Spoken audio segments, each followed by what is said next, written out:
اللهم صل على محمد وعلى آل محمد كما صليت على إبراهيم وعلى آل إبراهيم وعلى آل إبراهيم إنك حميد مجيد. اللهم بارك على محمد وعلى آل محمد كما باركت على إبراهيم وعلى آل إبراهيم إنك حميد مجيد. ٹھیک ہے جی، ایک بار درود پاک پڑھا گیا ہے، پھر انشاءاللہ کوشش کریں گے، لیکن کوشش اس انداز سے کرنی ہے کہ صرف زبان ہی نہ پڑھے. ٹھیک ہے جی، یہاں سے بھی پڑھنا ہے اور یہاں سے بھی پڑھنا ہے، کیونکہ اکثر و بیشتر ہوتا یہ ہے کہ ہم پڑھتے تو ہیں لیکن ہماری خود توجہ نہیں ہوتی کہ ہم پڑھ کیا رہے ہیں. ٹھیک ہے جی، صرف زبان پڑھتی ہے، خیال کہیں ہے، سوچ کہیں ہے، دل کہیں ہے. اس لیے کوشش فرمایا کریں کہ جب بھی اللہ کا ذکر کریں تو صرف زبان ہی نہ کرے بلکہ توجہ بھی ہو. ٹھیک ہے جی، دل بھی آپ کا ساتھ دے. ٹھیک ہے، جب نماز پڑھیں اسی طرح توجہ اللہ کی طرف ہو. ٹھیک ہے، جب ذکر کریں تو توجہ اللہ کی طرف ہو. جب درود پاک پڑھیں تو صرف زبان ہی نہ پڑھے بلکہ توجہ بھی جو ہے وہ نبی کریم علیہ الصلاۃ والسلام کی طرف ہو. پھر دیکھیں تو صحیح کہ یہ ذکر، یہ نماز اور یہ درود پاک پھر اپنا اثر کیسے دکھاتے ہیں. کیونکہ اکثر و بیشتر ایسے ہوتا ہے کہ ہم پڑھتے ہیں لیکن ہماری توجہ نہیں ہوتی، تو ثواب تو چلو ہو جاتا ہے لیکن جو ہونا چاہیے تھا وہ ہوتا نہیں ہے.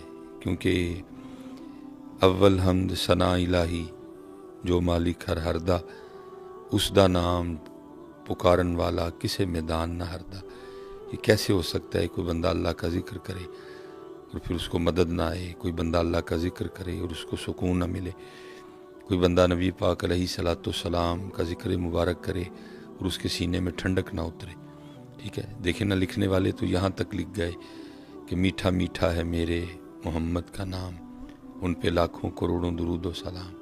آج ہم پڑھتے تو ہیں لیکن ہم اس میٹھے سے محروم ہیں، اور اس کی ایک وجہ کیا ہے کہ صرف یہاں سے پڑھتے ہیں. اس لیے کوشش فرمایا کریں جب پڑھیں تو مکمل ہو کے پڑھیں. اور اس کا طریقہ یہ ہے کہ جب محفل ذکر میں آئیں، جب نماز پڑھنے کے لیے مسجد میں آئیں تو پہلا کام یہ کیا کریں کہ سوچوں والا بٹن بند کر دیا کریں.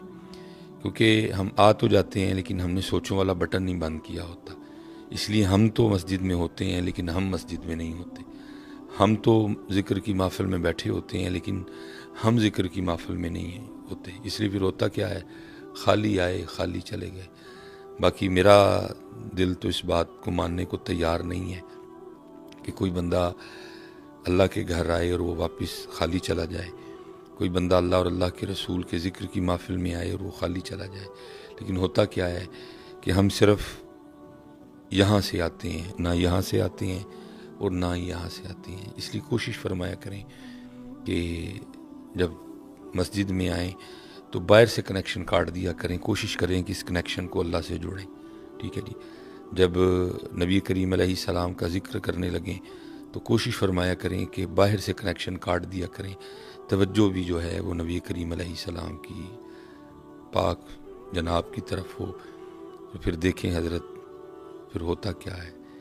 کیونکہ مسجد وہ جگہ ہے کہ این درگاہ ماں درگاہ نومیدی نیست، یہاں آنے والا کبھی کوئی خالی نہیں گیا ہے. لیکن شرط یہ ہے کہ کوئی آئے تو صحیح نا. ٹھیک ہے، اب دیکھیں نا، مثلاً ہم خود کو جو مرضی سمجھے بیٹھے ہیں، اپنے نام کے آگے پیچھے پتہ نہیں ہم نے کیا کیا لگا رکھا ہے. لیکن ہمارا حقیقی سٹیٹس جو قرآن کریم بتا رہا ہے وہ کیا ہے؟ یا ایہا الناس، اے لوگو، انتم الفقراء الی اللہ، تم سارے اللہ کے فقیر ہو.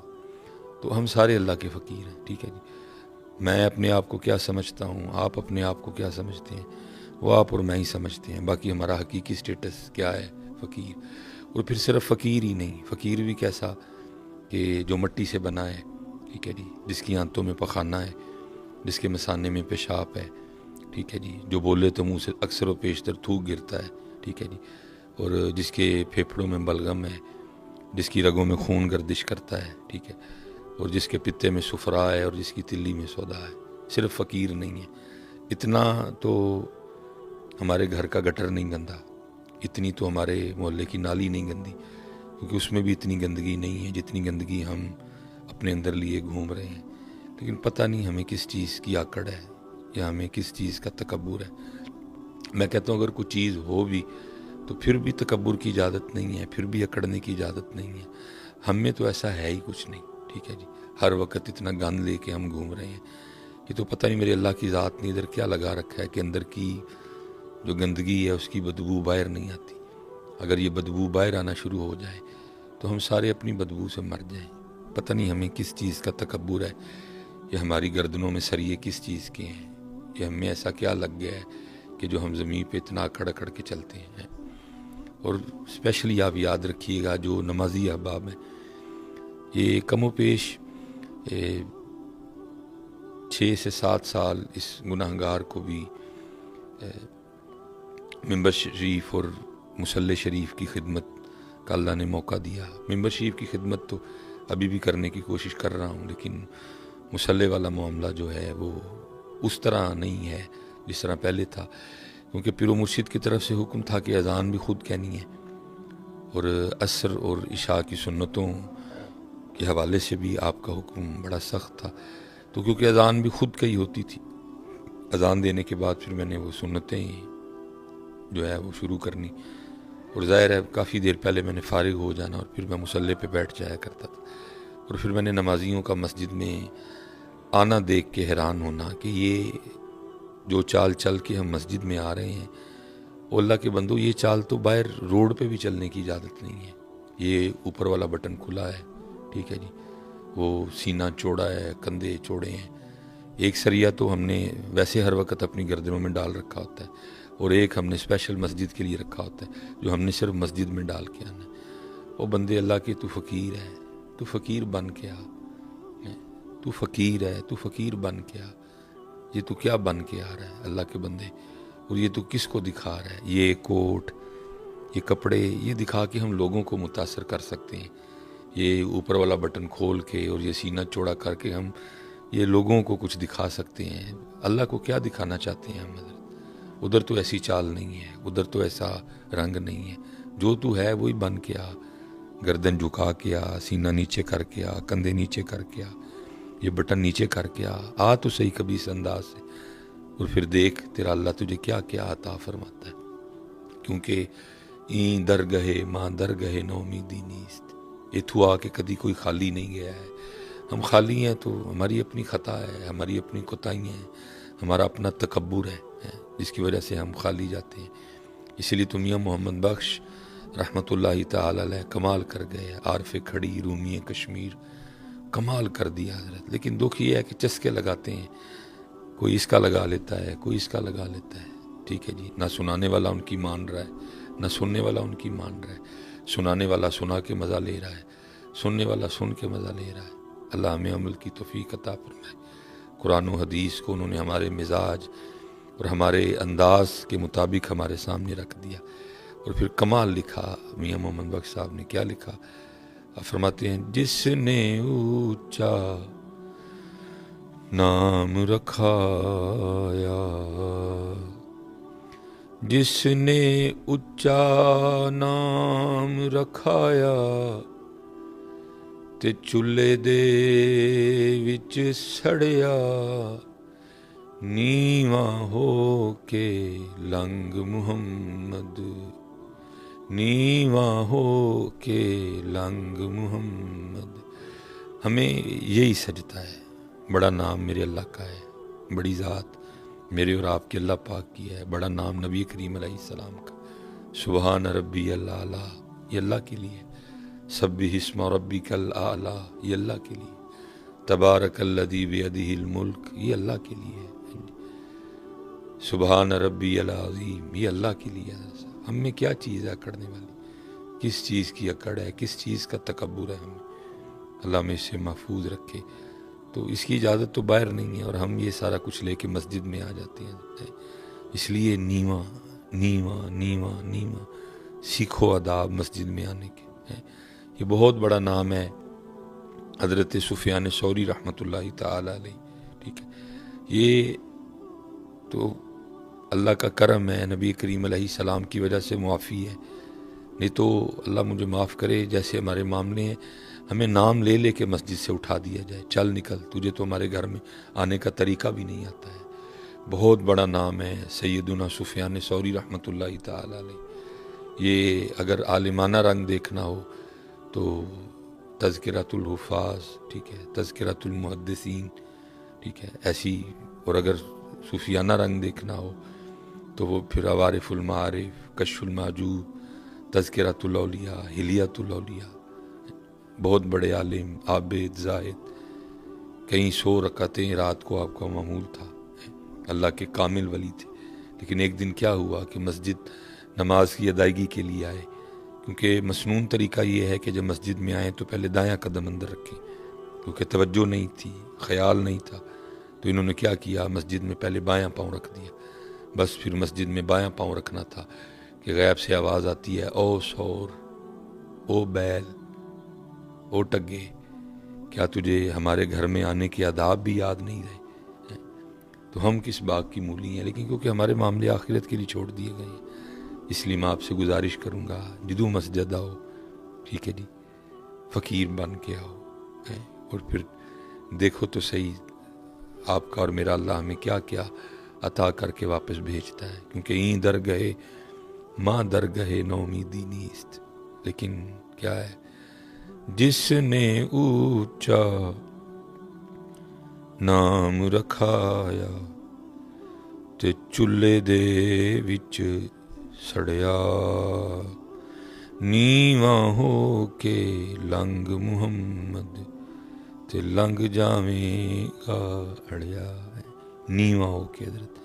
اور پھر دوسرا یہ ہے کہ بیٹھیں کسی کے پاس، کسی عالم کے پاس، کسی صوفی کے پاس، اور پھر وہ ادا، وہ رنگ سیکھیں کہ اپنے اللہ سے لینا کیسے ہے، اپنے اللہ سے مانگنا کیسے ہے، ٹھیک ہے۔ پہلی بات تو یہ ہے کہ ہاتھ بھی، اب تو لوگ ویسے بھی دعا نہیں کرتے ہیں، اسپیشل جو نمازی ہیں، ٹھیک ہے، ہمیں تو نماز پڑھ کے پہلے تو اس بات پہ معافی مانگنی چاہیے کہ اللہ، جو ہماری نماز تھی یہ تیری بارگاہ کے لائق ہی نہیں تھی، میرا قیام تیری بارگاہ کے لائق نہیں تھا، میرے رکوع تیری بارگاہ کے لائق نہیں تھے، میرے سجود تیری بارگاہ کے لائق نہیں تھے۔ لیکن کیا ہے، ایسی کوئی فکر، ایسی کوئی سوچ، ایسا کوئی انداز ہے ہی نہیں، بس نماز پڑھی اور وہ گئے، ٹھیک ہے۔ اللہ کہ ہم اپنے اسلاف کو دیکھیں، قربان جائیں جی ان کی نمازوں پہ، لیکن وہ پھر بھی بعد میں کتنا کتنا صرف اس بات پہ رویا کرتے تھے کہ اللہ میری نماز تیری بارگاہ کے لائق نہیں۔ اور آج کیا ہے، کھڑے نماز میں ہیں لیکن خیال پتہ نہیں کدھر ہے، سوچ پتہ نہیں کدھر ہے، اور بعد ٹھیک ہے نماز پڑھ کے معافی مانگیں اپنے اللہ سے، یا اللہ اس کو قبول کر لے، یہ تیری بارگاہ کے لائق نہیں ہے، میرا رکوع تیری بارگاہ کے لائق نہیں، مجھے تیری جناب میں کھڑا ہونے کا طریقہ نہیں آتا، مجھے تیری جناب میں جھکنے کا طریقہ نہیں آتا، اللہ مجھے معاف کر دے، میری نمازوں کو بہتر کر دے۔ دیکھیں نا، نماز کے بعد جو مسنون دعائیں ہیں ان میں سے ایک دعا کیا ہے، اللہم اعنی، اے اللہ میری مدد کر، کس بات پہ، اللہم اعنی علی ذکرک، کہ میں تیرا ذکر کر سکوں، اللہم اعنی علی ذکرک و شکرک، کہ میں تیرا شکر کر سکوں، اور پھر آگے کیا ہے، وہ حسن عبادتک، میری اس بات پہ مدد کر کے میں تیری عبادت کو آسان انداز سے کر سکوں، اچھے طریقے سے کر سکوں، میں عبادت کرتے ہوئے خیالات سے، وسوسوں سے، شیطان سے محفوظ رہوں، میری توجہ تیری ذات کی طرف رہے، کھڑا تیری بارگاہ میں ہوں، سوچ کسی کو رہا ہوں، کھڑا تیری بارگاہ میں ہوں، خیال میرا کسی جانب ہے، آیا تیرے گھر میں ہوں لیکن تیرے گھر میں آ کے بھی میں تیرے گھر میں نہیں۔ مانگیں اپنے اللہ سے، یا اللہ ہماری نمازیں ٹھیک کر دے، وہ نمازیں جو بدلتی ہیں، وہ نمازیں جو بے حیائی سے روکتی ہیں، وہ نمازیں جو دل کو نرم کرتی ہیں، وہ نمازیں جو سوچوں کو، خیالوں کو پاکیزہ کرتی ہیں، اے اللہ ہمیں ان نمازوں سے نماز دے۔ خوب نماز پڑھ کے گڑ گڑایا کریں، معافی مانگا کریں، اپنی نمازوں کی بہتری کے لیے اپنے اللہ کے حضور دعا کیا کریں۔ اکثر احباب کہتے ہیں کہ جی وسوسے بڑے آتے ہیں، ٹھیک ہے آتے ہیں، لیکن اپنے اللہ سے مانگیں، انشاءاللہ جب اللہ کی ذات کرم کرے گی کم سے کم ہوتے جائیں گے، لیکن مانگیں تو صحیح نا، اللہم انی علی ذکرک و شکرک و حسن عبادتک، اور پھر دعا مانگنے کا طریقہ سیکھیں کہ کیسے لینا ہے اپنے اللہ سے، اور بات پھر وہی ہے کہ ملنا فقیر بن کے ہی ہے، جیسا آپ کا اور میرا انداز فقیرانہ ہوگا، جیسی عاجزی ہوگی، جھک کے، لف کے، رو کے مانگیں گے، پھر دیکھیں میرا اللہ کیسے نوازتا ہے۔ یہ حضرت جنید بغدادی رحمۃ اللہ تعالی علیہ کے لیے لکھا ہے۔ آپ فرماتے ہیں کہ بغداد شریف میں نا ایک قتل ہو گیا اور شک کی بنا پہ 20 بندے گرفتار ہوئے۔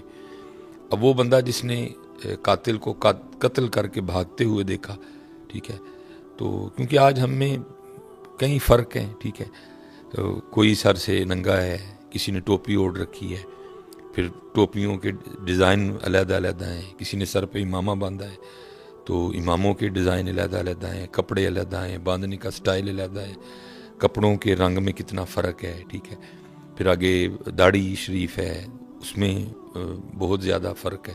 تو اس دور میں 3 4 5 رنگ تھے، امامہ سارے باندھتے تھے، داڑھی شریف سارے رکھتے تھے، تو اس لیے سارے ایک سے نظر آتے تھے۔ تو وہ جس نے دیکھا نا، جب پولیس والے اس کو لے کے نکلے تو اس کو جو اسی جیسا نظر آیا، اس نے کہا یہ بھی ویسے لگتا ہے، یہ بھی ویسے لگتا ہے، یہ بھی ویسے لگتا ہے۔ تو لکھا ہے کہ 20 بندے گرفتار ہوئے، ٹھیک ہے۔ تو 19 کا تعلق بغداد شریف سے تھا اور ایک تھا جس کا تعلق بغداد سے نہیں تھا، بلکہ اس وقت وہ بغداد میں مسافر تھا، وہ بغداد کے بازار سے گزر رہا تھا، منزل اس کی کوئی اور تھی۔ تو اس نے کہا یہ بھی ویسے لگتا ہے، تو اس کو بھی پکڑ لیا گیا۔ لیکن لکھا ہے کہ ہوا اس طرح کہ رات تک وہ جو 20 بندے تھے ان میں سے 19 جن کا تعلق بغداد شریف سے تھا، کسی کا کوئی حمایتی، جاننے والا، سفارشی اور ضامن آیا اور لے گیا، لیکن وہ اکیلا رہ گیا اور اس کو پتہ تھا کہ بغداد شریف میں میرا جاننے والا کوئی نہیں، اس لیے مجھے کسی نے چھڑوانے نہیں آنا، نہ کوئی آس، نہ کوئی امید، نہ کوئی دروازہ۔ اس کو پتہ تھا ایک ہی دروازہ ہے اور وہ میرے اللہ کی رحمت والا دروازہ ہے، اب مجھے اور کہیں سے کچھ بھی کوئی معاملہ نہیں بننا۔ تو اس لیے اس نے کیا کیا، وہ جب رات پڑ گئی، سارے چلے گئے، وہ رہ گیا تنہا، تو اس نے اپنا سر سجدے میں رکھا اور پھر اپنے اللہ کو پکارتا ہے، اور کیا انداز پکارنے والا۔ اللہ کرے ہمیں بھی یہ انداز عطا ہو جائے، کمال انداز، کمال انداز۔ اللہ کی بارگاہ میں عرض کرتا ہے، رب کریم تو جانتا ہے کہ یہ قتل میں نے نہیں کیا، اور وہ جو 19 چلے گئے ہو سکتا ہے ان میں سے کوئی قاتل ہو، لیکن ہوا اس طرح کہ کسی کا کوئی جاننے والا، کسی کا کوئی حمایتی، کسی کا کوئی سفارشی، کسی کا کوئی جاننے والا، کسی کا کوئی ضامن آیا اور لے گیا۔ اے رب کریم میں تو بغداد شریف میں مسافر ہوں، جاننے والا کوئی نہیں، حمایتی کوئی نہیں، سفارشی کوئی نہیں، ضامن کوئی نہیں، اس لیے میرا حمایتی بھی تو، میرا سفارشی بھی تو، میرا جاننے والا بھی تو، میرا ضامن بھی تو۔ بار بار روتا جائے اور اپنے اللہ کو پکارتا جائے۔ سچ بتائیے گا، کیا کبھی ہم نے اس انداز سے اپنے اللہ کو پکارا؟ کیا کبھی اس انداز سے ہم نے اپنے اللہ کو اپنا دکھ سنایا؟ کیا اس انداز سے ہم نے اپنے اللہ کو اپنا دکھڑا سنایا؟ نہیں۔ پہلی بات تو مانگتے کوئی نہیں، اور اگر مانگی بھی تو بس عارضی سی، اور دل میں کئی خیال، اگر اللہ نے نہ دیا تو یہ کر لیں گے، وہ کر لیں گے، ایسے کر لیں گے، ویسے کر لیں گے، نہیں، وہ رو رہا ہے۔ اور ظاہر ہے جی میرے اللہ کا ایک نظام ہے، اور وہ نظام پھر حرکت میں آیا، اور وہ دور تھا عباسی خلیفہ ہارون الرشید کا، اور ہارون اپنے بستر پہ لیٹا میٹھی نیند کے مزے لے رہا تھا، اس کا بستر، اس کا پلنگ ہلا، ٹھیک ہے، اور وہ مارے خوف کے اٹھ بیٹھا کہ شاید زلزلہ آ گیا، لیکن جب اٹھا تو ایسی کوئی بات ہی نہیں تھی، اور کان میں آواز پڑتی ہے، ہارون تو یہاں میٹھی نیند کے مزے لے رہا ہے، اور وہاں میرا بندہ رو رو کے مجھے پکار رہا ہے، جا جا کے اس کو رہا کروا۔ اب ہارون کے دل میں یہ خیال آیا، کیا بندہ ہوگا وہ، ٹھیک ہے، سارا بغداد بھرا پڑا ہے، علماء ہیں، صوفیاء ہیں، وزراء ہیں، گورنر ہے، ٹھیک ہے، کتنے کتنے ہیں، لیکن اگر اٹھایا بھی گیا، جگایا بھی گیا تو بادشاہ وقت کو جگایا گیا، کیا ہوگا، کیا اس کا مقام ہوگا اللہ کی بارگاہ میں۔ اس لیے ہارون نے نہ سر پہ کچھ پہنا اور نہ کچھ پاؤں میں پہنا، اور اسی طرح بھاگا قید خانے کی طرف، جا کے دروازہ کھٹکھٹایا، قید خانہ کھلوایا، اور ایک ایک قید خانہ، ایک ایک کمرہ اس نے دیکھا، لیکن کوئی ایسا بندہ نہیں اس کو نظر آیا جو وضع قطع میں اللہ کا ولی نظر آئے یا اس پہ اللہ کی دوستی کے آثار نمایاں ہوں، جس کو دیکھے وہ چہرے سے ہی عجیب و غریب نظر آئے۔ کئی بار اس نے دیکھا، کیونکہ اس کو اس کمرے کی جانب نہیں لے جایا گیا۔ سپاہیوں کا خیال تھا کہ شاید سارے جا چکے ہیں، وہ جو پکڑے گئے صبح، ان کو پتہ نہیں تھا کہ ایک اندر ہی موجود ہے۔ اب جب ہارون نے کئی بار کمرے چیک کیے، کچھ نہیں ملا، اور جب وہ مایوس ہو کے لوٹ رہا تھا تو وہ اس سائیڈ سے گزرا تو اس کے کان میں اس کی آواز آئی، اے رب کریم، تو جانتا ہے کہ میں نے قتل نہیں کیا۔ وہ جو 19 چلے گئے، ہو سکتا ہے ان میں سے کوئی قاتل ہو، لیکن کسی کا حمایتی، سفارشی، جاننے والا ضامن آ گیا اور ان کو لے گیا۔ اے رب کریم، میرا تو بغداد میں کوئی نہیں، اس لیے میرا حمایتی بھی تو، میرا سفارشی بھی تو، میرا جاننے والا بھی تو، میرا ضامن بھی تو۔ ہارون سمجھ گیا کہ اس کی وجہ سے مجھے اٹھا کے بھیجا گیا ہے۔ اس نے دروازہ کھلوایا، اس کو سجدے سے اٹھایا، سینے سے لگایا اور اس کو کہنے لگا، او بڑا ہی تو کو زور والا ہے، ایسی اللہ کی بارگاہ میں تیری سنی جاتی ہے کہ سویا ہوا بادشاہی اٹھوا لیا تو نے ہے، چل میرے ساتھ۔ اس کو محل لے گیا کہ اب آرام کر، فجر میں ملاقات ہوگی۔ جب فجر بھی اس نے پڑھی، ہارون نے بھی پڑھی، فجر کے بعد اس نے اپنے وزیر کو بلایا اور بلا کے کہا، جاؤ اس کو نہلاؤ، اس کو غسل کرواؤ، خوبصورت کپڑے پہناؤ اور میرے دربار میں لے کے آؤ، اور ساتھ ایک بندہ جا کے بغداد میں اعلان کروا دے کہ آؤ آؤ، آ کر اس بندے کو اپنی آنکھوں سے دیکھو جس کی ضمانت خود اللہ نے دی ہے۔ جب کوئی اتنی شدت سے، اتنے دل سے، اتنے مان سے، اتنے یقین سے اپنے اللہ کو پکارتا ہے تو پھر اللہ اس کے لیے سوئے ہوئے بادشاہ بھی اٹھوا دیتا ہے۔ لیکن پہلی بات تو پکارتے نہیں، اور اگر پکاریں تو نہ یہ انداز، نہ یہ عاجزی، اور نہ کچھ ایسا۔ اب میں پھر ادھر میاں صاحب کو ہی پڑھوں گا، کمال کر گئے میاں صاحب حضرت۔ ظاہر ہے جی کسی کے پاس بیٹھ کے سیکھا تھا، اور پھر کیا کہتے ہیں میاں صاحب، قربان جاؤں، در تیرے تے میں اڑیاں کرساں، در تیرے تے میں اڑیاں کرساں۔ اے اللہ، آج تجھ سے مانگتے ہوئے میں تیری بارگاہ میں ایسے ضد کروں گا جیسے ایک چھوٹا بچہ اپنے ماں باپ کے سامنے ضد کرتا ہے، حالانکہ تو میرا اللہ ہے اور میں تیرا بندہ ہوں۔ میں آج تیری بارگاہ میں ایسے ضد کروں گا جیسے ایک چھوٹا بچہ اپنے ماں باپ کے سامنے ضد کرتا ہے، اور پھر اس کی ضد کے سامنے اس کے ماں باپ مجبور ہو کے اس کی بات کو مانتے ہیں۔ تو اللہ، تجھے مجبور تو کوئی نہیں کر سکتا، لیکن یہ ہے کہ تو میرا اللہ ہے اور میں تیرا بندہ ہوں۔ در تیرے تے میں اڑیاں کرساں، تے جیویں بال ایانا، ایک نکی جئی ضد کر بیٹھی۔ اب دیکھیں ذرا میاں صاحب کی عاجزی، ہیں مذکر مرد ہیں لیکن سیغہ اپنے لیے مونس کا بولا، یہ نہیں کہا کہ ضد کر بیٹھا اور عاجزی کر گئے۔ در تیرے تے میں اڑیاں کرساں، تے جیویں بال ایانا، ایک نکی جئی ضد کر بیٹھی، میں خالی نہیں جانا، ایک نکی جئی ضد کر بیٹھی، میں خالی نہیں جانا۔ اس لیے اپنے اللہ کو پکاریں، اپنا دکھ، اپنا درد، اپنی تکلیف اپنے اللہ کو سنائیں۔ اور جہاں سے بات شروع کی تھی، بات میں پھر ادھر ہی ختم کروں گا کہ صرف یہاں سے نہیں سنانا، یہاں سے بھی سنانا ہے۔